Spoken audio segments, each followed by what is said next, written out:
Well, it's official. Bronny was drafted by the Los Angeles Lakers, making Bronny and LeBron the first father-son duo to both be active NBA players at the same time. However, this also marks the beginning of the end for LeBron. If you want more of my thoughts on this, I already did a deep dive into LeBron's retirement journey as well as a tribute to him, so check both of those out. But as far as this video that you clicked on, I thought it would be fun to see how each team would fare with this piece of history. Now, I will say going into this, I'm going to be honest with you guys. I am terrible at making mock trades. I know. I run a basketball show and I work on analytics, and yet I can't make trades? Well, sports trades are a science in themselves. There's a reason GMs and coaching are separate jobs. There's salary caps, bird rights, trade clauses, free agency restrictions, and so much more. It makes me look like that one math meme. Not to mention, we don't know how much of a pay cut LeBron would be willing to take in order to play with his son. My expertise relies on the other data and analytics, which most of you saw in one of my most recent videos. We're also going to be taking LeBron's $51 million salary before he signed his 2-year extension for $104 million, and we're also going to be looking at this before any massive free agency moves. So with that being said, I will be using a trade machine for these hypothetical trades. So they aren't going to be perfect, but since Bronny is already drafted to the Lakers anyway, this is all just for hypothetical and fun. So if any comments are about the fact that these trades aren't realistic, my response is simply going to be this. You never let me have any fun!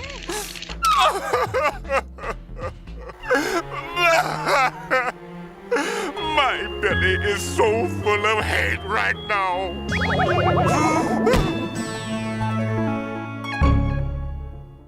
First off, we have the Atlanta Hawks, getting LeBron and Bronny by trading Trae Young. The Hawks have been in trade talks for Trae Young for a while. However, it seems the Hawks recently took the other route and traded DeJounte Murray. So Hawks could also get them for trading Clint Capella and DeJounte Murray. First, we'll start off with the positives that apply for basically every team. It should really go without saying that LeBron would affect the economics of 90%, if not more, of teams in a positive way, especially considering this may be the last season he plays. People would clamor and rush to get the new LeBron jersey for whatever team he plays on. Seeing a LeBron Hawks jersey, LeBron Celtics jersey, or a LeBron Rockets jersey, whatever it is, just feels like an alternate timeline in a way. And having a piece of that memorabilia brings it more into reality. As well as the ticket sales. More people would come to the games just to see LeBron, especially with his son, wanting to see the first ever father-son duo play in the NBA. Yahoo reports that wherever LeBron James goes, dollar signs follow. And the cities that he graces with his presence are all but guaranteed two things: championships and money. It also reports that within 1 mile of the stadium where LeBron plays, the number of bars and restaurants grow by approximately 13%. The number of employees working at bars and restaurants within 1 mile also grow by 23.5%. However, it isn't all sunshine and rainbows, as with LeBron coming in would also cause large gentrification of the area with the influx of tourism. This gentrification often displaces people and causes job loss, so it would actually harm the community. Again, especially with this likely being LeBron's last season, meaning that even if there was an influx of jobs, they would be very short-lived, causing people to be unable to pay the more expensive housing, with Atlanta having a massive homeless crisis as well as many other NBA cities like Houston, Minneapolis, Miami, Dallas, Philly, DC, Boston, Chicago, Portland, Golden State, Sacramento, Phoenix, Denver, and New York. It may be in city's best interest to not experiment bringing him or other stars over. On top of that, Atlanta and several other cities are in a rebuilding phase right now. While tourists may come to see LeBron play and enjoy him in another town, natives and fans of Atlanta and other teams may see it as a betrayal, throwing away the team's future for the sake of a short-term money grab, losing confidence the fans have for the front office and the franchise. As far as how it affects basketball, the team still could get a few wins. Obviously, the team chemistry will get some getting used to. However, with everyone discussing how a Trae Young-Wemby matchup would work with Trae Young's assist numbers, a similar comparison can be made with LeBron. This is obviously highly dependent on if LeBron takes a step back instead of requesting to be the primary ball handler. Otherwise, they would have the exact same problem as with DeJounte, where they have two ball handlers that are taking away from each other. But with LeBron stating that he'd offer to take a pay cut if it meant flushing out the Lakers roster, I think that shows a willingness to do what is necessary. With Trae Young's assist and LeBron playing as a power forward, this could match up to be a powerful duo of lob threats. Also, with Trae Young's court vision and assist numbers, he could greatly help develop Bronny James and his guard skills. So with everything being considered, this would be a D trade at best.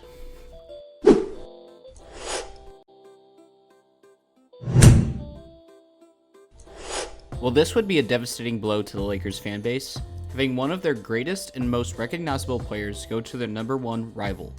However, it's also a devastating blow to the Celtics, as they'd be giving up Jaylen Brown and Sam Hauser in exchange for LeBron and Spencer Dinwiddie, after presumably drafting Bronny at pick 54, one before the Lakers at 55. Trading away their finals MVP a year after their championship just for LeBron, it's not a good look. This would undoubtedly cause discourse in both fan bases, either pushing the fan bases further apart for stealing their favorite player, or unlikely creating a sense of something in common with each other, both hating the GMs and the trade and creating almost a sense of bond over hating it. I'm not saying that their fan bases would suddenly love each other over nearly a century of rivalry, but instead, it's more of a Homelander and Butcher versus Soldier Boy, enemy of my enemy and momentary solidarity. When looking at the stats, LeBron has Jaylen Brown beat in practically every stat. But does that mean that the Celtics won the trade? Not necessarily. Again, Jaylen Brown just won Finals MVP. He blends well with the team. And most importantly, he's going into his 9th season, while LeBron is going into his 22nd. The Celtics already have the proof that this is a winning roster. So what purpose does it serve to change it up? It wouldn't be to gain popularity, as the Celtics are already in the top 5 most popular fan bases and again have a rivalry with the Lakers. So what exactly does either fan base gain from this? Well, that's exactly the point. Nothing really. So this trade ultimately ends up as an F for both sides.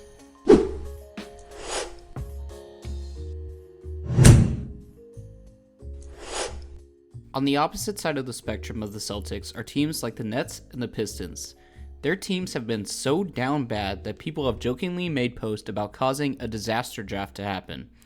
With how down in the dumps the team is, getting LeBron would definitely boost morale for a bit of the fan base, just for the fact that they're relevant again and not in the Knicks' shadow.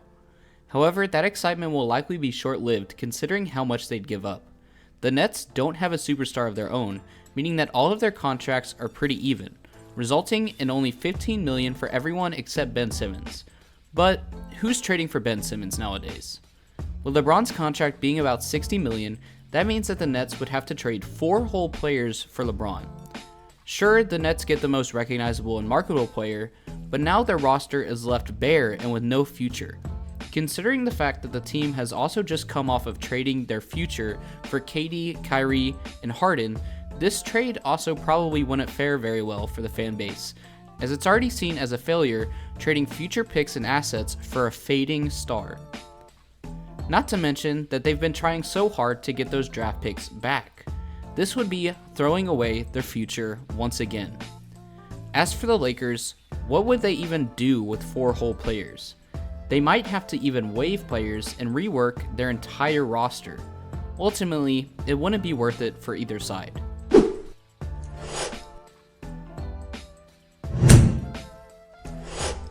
For Charlotte, again LeBron expands the market, considering that Charlotte is only 21st in market rankings. Once again, the amount of LeBron's contract comes into play.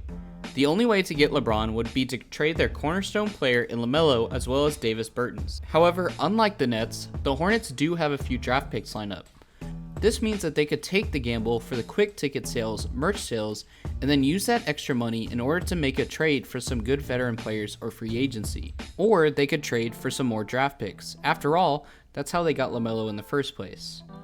Another option is also trading Miles Bridges instead of Davis. In doing this, the Hornets further extend their marketability given the negative vibes around Bridges, further boosting the return for the Hornets but dragging the Lakers down.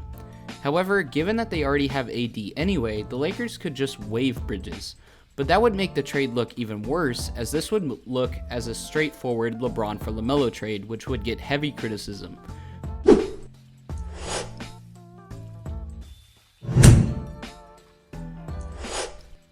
This would be a crazy turn of events. With the Bulls already having the reputation for having arguably the greatest player of all time, getting LeBron, who's also argued to be the greatest of all time, the Bulls would solidify themselves as having the GOAT on their team no matter what side of the argument you take.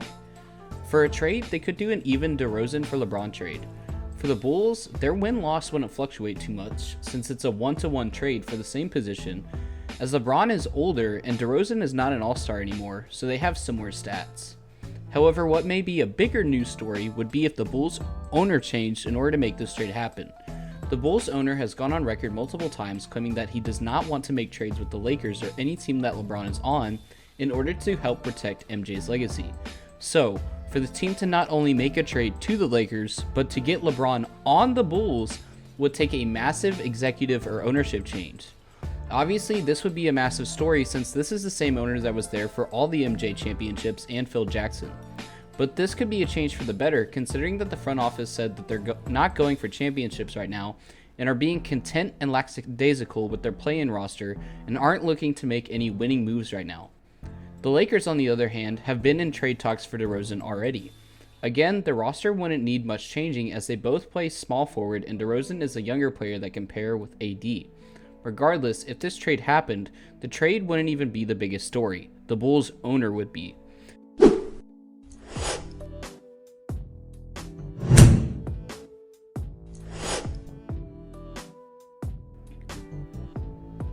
This is the team a lot of people would expect LeBron to go to if he ever did leave the Lakers. A lot of things would be lined up for this transition already.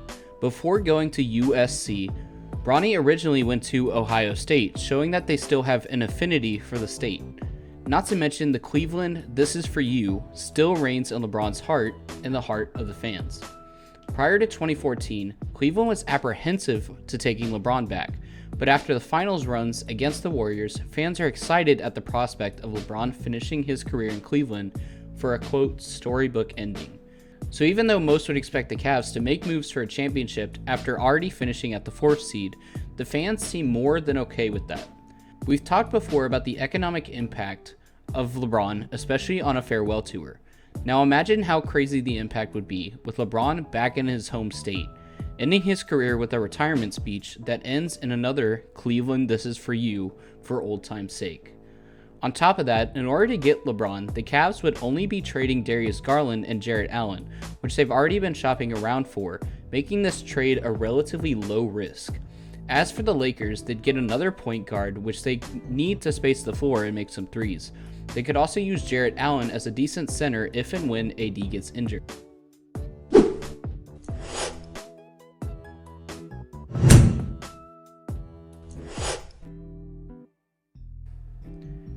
The Mavericks can go a lot of avenues for this trade. Do they go for the storyline of Kyrie and LeBron, or do they go for what they know would actually be successful? If the Mavs wanted to create a similar storybook ending as the Cavs by reuniting Kyrie and LeBron, they would have to give up a huge percentage of the roster in order to match LeBron's contract. The Mavs made it all the way to the finals, so what they need is more role players, not storylines. Not to mention, Kyrie and LeBron reuniting might not work. I dived deeper into this in my Kyrie trade reevaluation, but that's Kyrie's entire goal right now. He wants to create a storyline of his own, and he's doing it with Luka and having a hell of a lot of fun with it. Trading LeBron to the Mavs would immediately divert the conversation to him and Bronny on the same team, and if the team did somehow win with this 3, the conversation would be around Bronny winning a championship with his son, not Kyrie and Luka. And the haters would take it a step further and talk about how Kyrie can only win with LeBron. The other way to get LeBron would be to trade Luka or Kyrie and one other player. Again, this is idiotic with how close they are to a championship roster. Trading away one of their number 1 options would be insane, even if it was Kyrie instead of Luka. Again, in my Kyrie video, I said, Kyrie's not Robin. They're just both Batman. And trading Luka would be even worse, as he's obviously described as one of the greatest Mavs since Dirk and the new face of the league. And they got Kyrie in order for Luka to stay and not leave in free agency. So for them to turn around and trade him would be the biggest backstab to Luka and the fan base of all time. As for the Lakers, again like the Nets, if they did the trade with multiple players, now the Lakers have an influx of players that they don't know what to do with.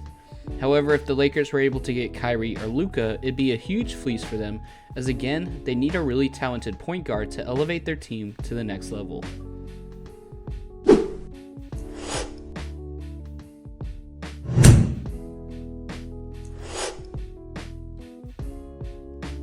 This would be another interesting series of events.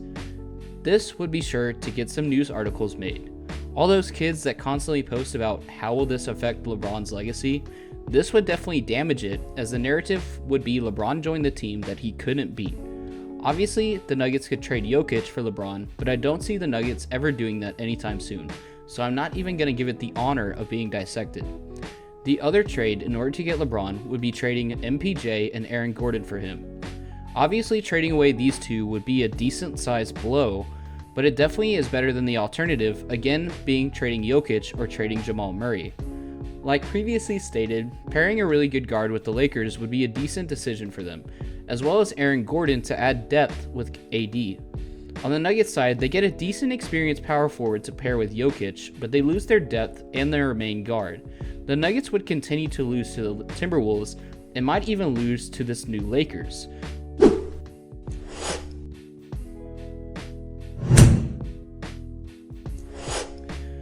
Well, what can I say here?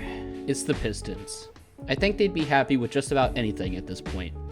They've been the last seed for several years and still have missed the first pick several times. In order to get LeBron, the Pistons would give up Wiseman and Evan Fournier, but again, it doesn't really matter what they give up. They just want to stay relevant at this point. After all, what's the worst that can happen? They become the last seed again? They already have been for a while. Trading Wiseman doesn't matter much since they got Durant as well. As for the Lakers, getting Fournier and Wiseman would not be much of a win. But imagine the lobs between LeBron and Cade.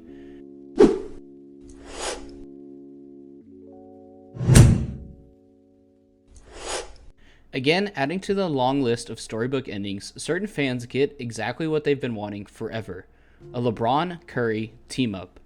In order to do this, the Warriors would give up Wiggins and Draymond. Considering that the Warriors already gave up Clay, Draymond is on the chopping block next. The Warriors' big three is already breaking up. On top of that, Curry is not going to be in the league much longer anyway. Once Curry retires, the Warriors are going to have to go through a rebuild process. This would be a way to end off not only LeBron's career, but maybe also mark the end of Curry's career as well. The team chemistry is already there, as we see the fun that they have in things like the All-Star game playing together and possibly the USA team here soon. Could you imagine a LeBron James Warriors jersey? This team up would be of legendary proportions. And again, given the Warriors have to rebuild with Curry leaving anyway, they don't really have much to lose here.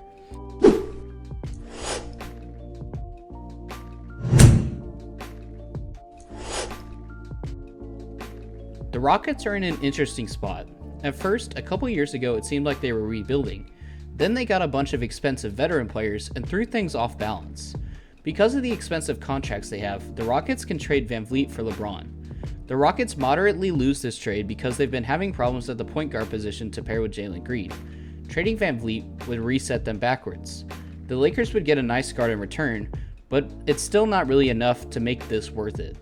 But even with LeBron's position, he has enough guard skills to elevate people like Sengun and Jalen Green.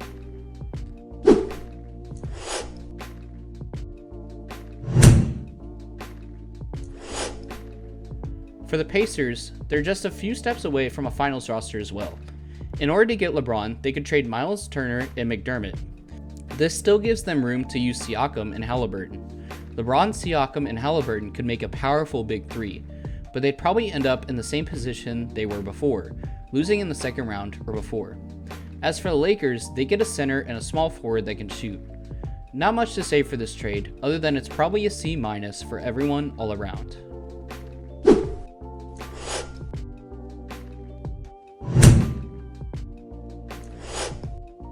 With how many stars the Clippers try and get at this point, it wouldn't even be a shock to me if they somehow got LeBron. With the teams being in the same city, that means we don't have to evaluate the economics of the city, but we can evaluate the economics of the team itself. Again, as stated many times, the Clippers are building one of the most expensive sports arenas of all time.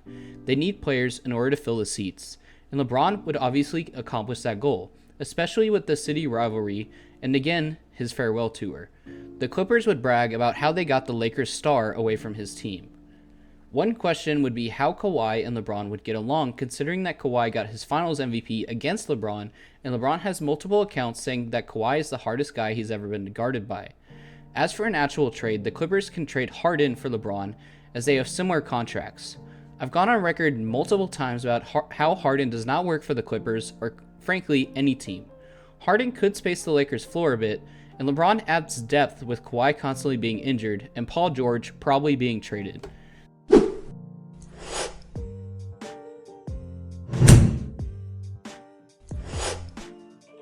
Obviously, the Lakers already have LeBron and Bronny, so we don't need to do a deep dive into this. But if you want more information about how this team may work, check out my LeBron retire video as mentioned at the start. With Ja constantly acting out, the Grizzlies have been trying to add depth at the guard position, but what they need more is another big to pair with their guard. The Grizzlies have been out of the deep playoff contention for a while, so they could use LeBron to get some ticket sales and then tank for picks. But pairing LeBron with Ja may be a good matchup for a while. What the Grizzlies would be giving up is Marcus Smart and Desmond Bane, which would make the Lakers win the trade, adding guard depth to their position.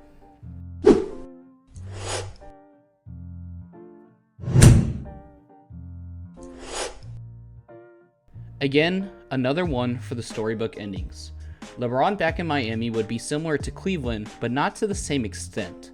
In order to get LeBron, the Heat would give up Tyler Hero and Duncan Robinson, two really good guards that have been wanting bigger roles, which they can get on the Lakers. As for the Heat, that means that they get to keep Jimmy Butler and Bam Adebayo. Even with the lost depth, this could be a finals team considering that they made it to the finals against LeBron and against the Nuggets. The teams would have playoff Jimmy and playoff LeBron on the same team.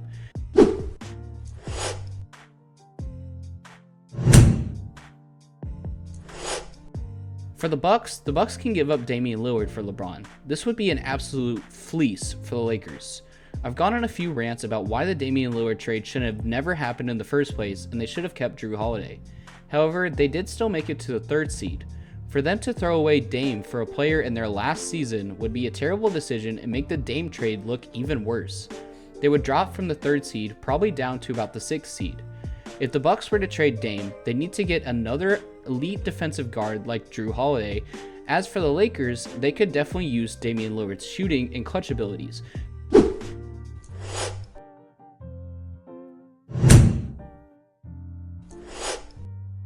In order to get LeBron, the Timberwolves could trade away Evan Turner, Monte Morris, and Jordan McLaughlin.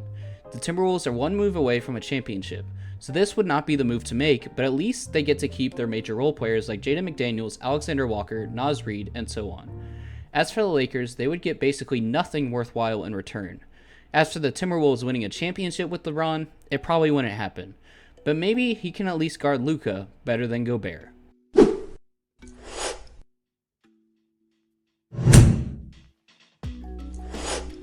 The Pelicans have been out of playoff contention for a while, and a huge part of that is the fact that Zion cannot stay healthy, causing him to be on the receiving end of much ridicule. The Lakers could have originally had him, but they traded his draft rights for Anthony Davis. With the trade of Zion and Herbert Jones to the Lakers, now they can have both AD and Zion. As for how this trade works out, much like the Pelicans' success, it would depend on how healthy Zion is. Most likely, not much would change for each team. Either LeBron or Zion would get injured and not perform up to expectations for their newly traded team.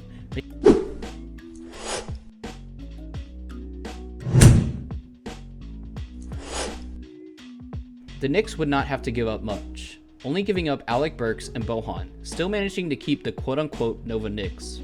Bohan plays the same position as LeBron, so the Knicks wouldn't be losing much spacing on the floor, which is what they need.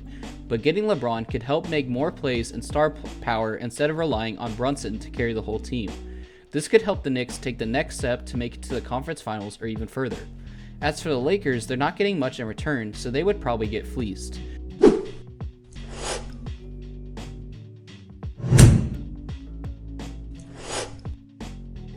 The Thunder can get LeBron for actually insanely cheap. OKC would only need to give up Gordon Hayward for LeBron with how much money they have him signed for. Gordon Hayward's use for the Thunder has greatly decreased over the years, with him only starting in 3 games this year and averaging 5 points per game, but yet they're still paying him $43 million. This would be an absolute fleece by OKC. The only question would be how LeBron would work for the Thunder. The Thunder is built almost exclusively off of rookies, sophomores, and other young players, which is why Gordon Hayward has taken a diminished role. To go and add the oldest player could throw everything off, especially while the others try and develop. Even if the Thunder get him for a cheap cost, as for this working for a championship would probably be a no, which is why I cannot give this trade an A. However, SGA could really help Bronny's development.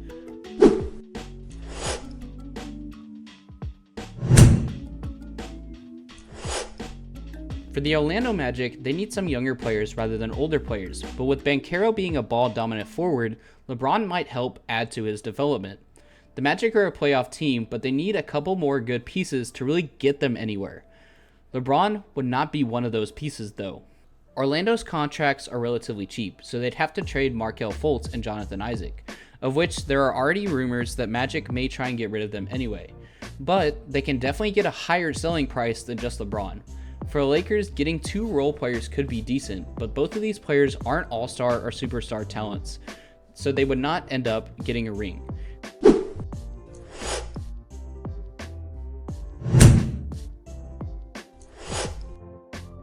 The 76ers can take 2 avenues here. They can either do a 1-for-1 trade with Embiid, seeing as how their contracts are about the same amount, or they can trade 2 players in Tobias Harris and Robert Covington. A lot of people may be hesitant to give up Tobias Harris, but I for one am ready for him to be traded. I did a deep dive into this, saying that Tyrese Maxey should be the number 1 option for the 76ers, which also plays into my choice to trade Embiid. The 76ers have been building around Embiid and hyping him up for far too long. However, getting LeBron would also have the same issue. The narrative would be around LeBron and Bronny and not let Maxey shine through. As for the Lakers, an Embiid-AD duo would go crazy if they both stayed healthy.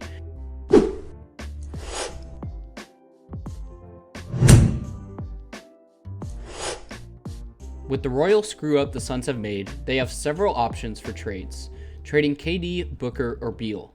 Unfortunately, this would still keep the Suns in the same spot, as they'd have another huge player that they'd have to pay $50 million, solving essentially nothing. However, if LeBron retires, they would no longer have to pay him and free up some salary. As for KD, him joining the Lakers would probably be the worst thing he can do for his own personal career, as everyone already thinks that he's a bandwagon to begin with.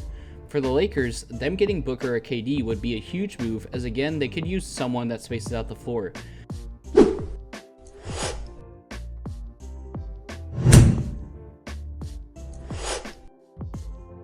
Much like the Pistons, the Blazers are in a spot where they'll take about whatever they can get. They can trade for LeBron using DeAndre Ayton and Robert Williams, 2 players that haven't done much for the Blazers. Again, like the Pistons, they won't be a championship team, but it'll help them get tickets, and if all else fails, they can at least get a draft pick. As for the Lakers, again, they're getting 2 basically useless players.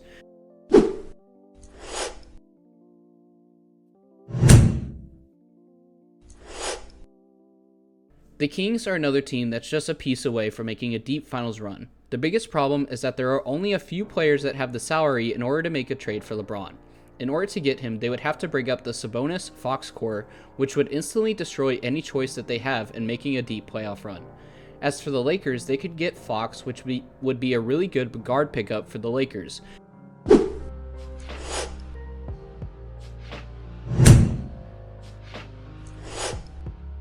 For the Spurs, they have Wemby, so what they really need is a guard. LeBron has a lot of respect for Pop as a coach, but getting LeBron really makes no sense for the team at this point, and with how educated the scouts and front office are, they're not going to make this choice.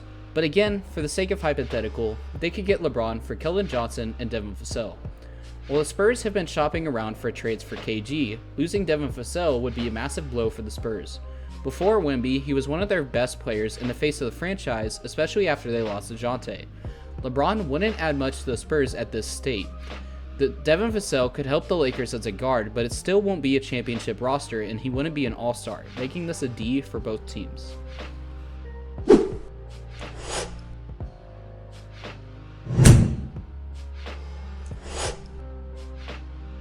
Much like the Blazers and other teams, the Raptors need some all-stars or more talent, and they're paying mediocre players around $20 million, meaning they can get LeBron for Gary Trent and RJ Barrett. I'm not going to repeat myself again, as it's about the same as the Pistons and the Nets, falling under teams of what do they have to lose. However, it would be hilarious to see Toronto go from being LeBronto to having to get LeBron in order to help them win.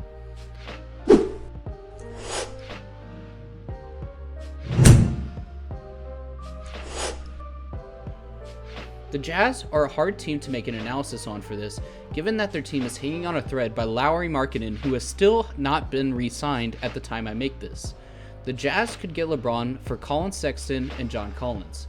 They're both decent players, but they aren't going to be a playoff team together by any means. If the team manages to lose Markkanen too, unless they have a really nice trade package for him, that would mean that they have zero go-to players on their roster, once again falling into the what do we have to lose category once again. However, the Lakers could really benefit from John Collins at power forward and Colin Sexton as a guard to add depth for them, making it a C+ for the Lakers, but the Jazz grade is really dependent on what comes to Lowry.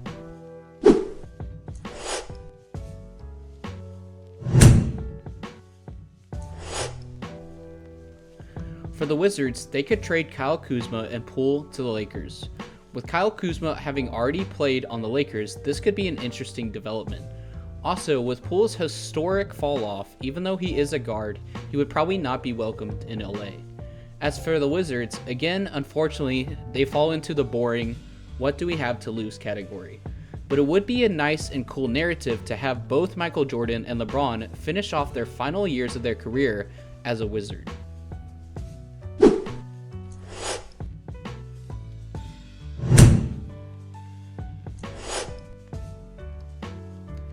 And again, with that being said, that's my fun little thought experiment, or what if, for every team trading for LeBron James. But what do you guys think? Let me know down in the comments, and thank you guys as always for the support. And I truly mean that. My most competitive season video is so far my second highest viewed video ever, and who knows, maybe by the end of the year, it can be my most viewed video ever. My goal this year was to hit 10K by December, but we're already about to hit 7.5K by early July. So let's see what we hit by 2025. If you guys further want to support me, there are links to my socials such as Discord and Instagram in the description, where you can follow me or support me directly via becoming a YouTube member or patron. If you don't feel like doing any of that, you can always take the easy and free option by liking, subscribing, and sharing the video around, as it helps me out as well, and it definitely makes the YouTube algorithm happy. Again, thank you all for your continued support, and I'll see you all in the next one. Peace out. This is not okay. This needs to stop now.